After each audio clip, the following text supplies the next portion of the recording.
샬롬, 사랑하는 청파동교회 교우 여러분, 지난밤 평안하셨습니까?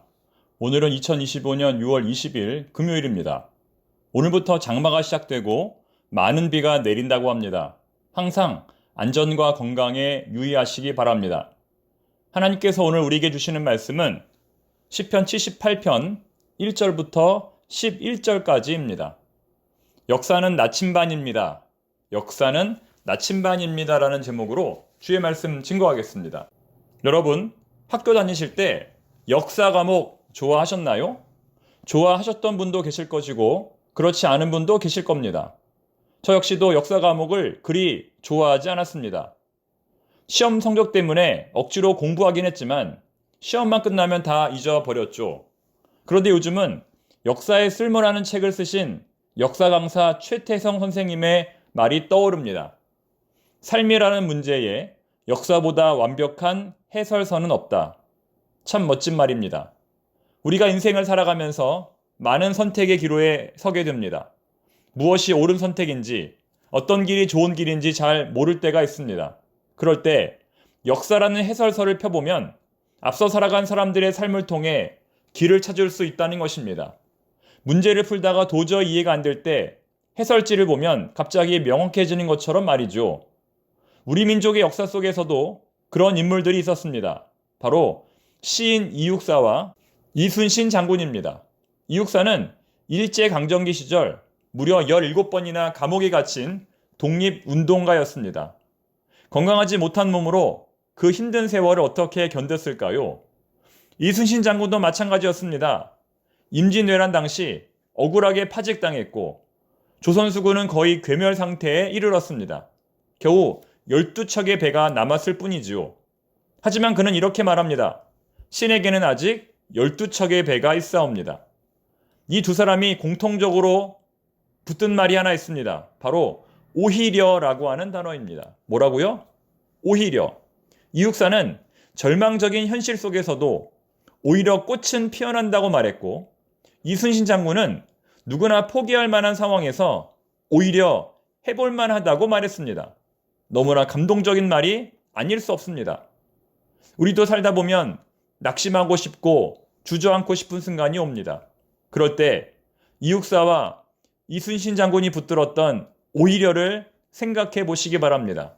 나는 비록 어렵지만 오히려 조금 더 해보겠습니다. 나는 비록 힘들지만 오히려 더 인내해 보겠습니다. 라고 생각하면서 포기를 잠시 미룰 수 있다는 겁니다. 여러분 그렇습니다.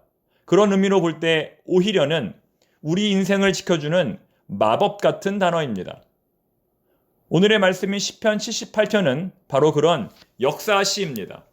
이 시는 시편 중에서 두 번째로 긴 시인데요. 한 문장으로 주제를 요약하면 이스라엘의 역사를 깊이 되새기고 다음 세대에게 전하라는 것입니다.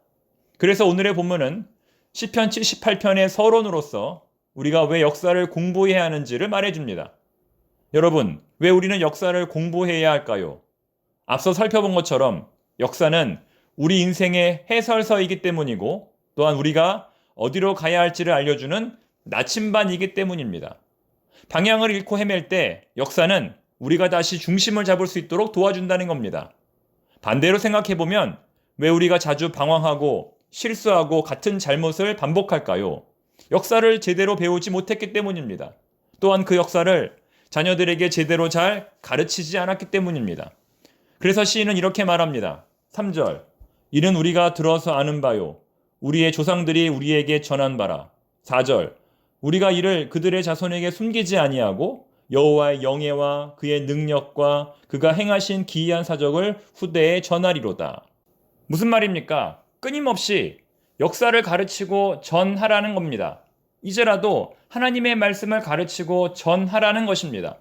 이어서 5절과 6절에서는 하나님이 왜 우리에게 역사를 전하라고 하시는지 그 이유에 대해서 말합니다.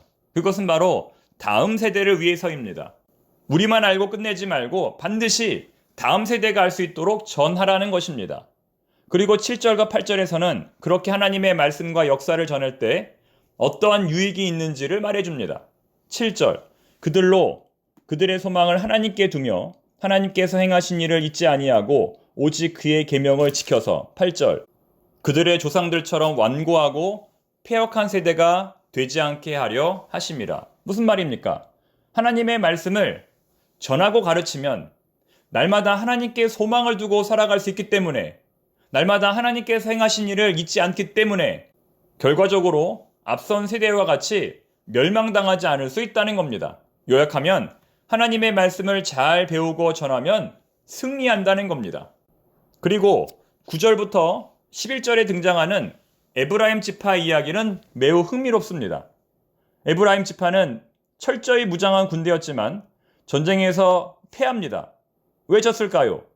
무기가 없어서가 아니라 하나님의 언약을 잊었기 때문입니다. 역사를 제대로 공부하지 않았기 때문입니다.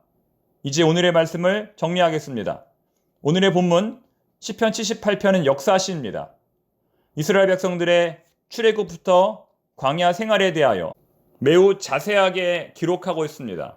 왜 시인은 누구나 다 알고 있는 그들의 역사를 굳이 반복할까요? 그만큼 역사는 중요하기 때문입니다. 그만큼 역사 공부는 반복해서 해야 하기 때문입니다. 하나님은 오늘도 우리에게 말씀하십니다. 역사를 잊은 민족에게는 미래가 없다. 그리고 덧붙이십니다. 말씀을 잊은 그리스도인에게도 내일은 없다. 사랑하는 교우 여러분, 오늘 우리의 사명은 단순히 성경을 읽는데 그치지 않습니다. 말씀을 삶으로 살아내고 그것을 자녀와 우리 후손들에게 전하는 것입니다. 오늘 하루도 하나님의 말씀을 붙드시고 그 말씀을 후손들에게 전하시기를 바랍니다. 그것이 바로 하나님께서 우리에게 맡기신 사명입니다. 기도하겠습니다.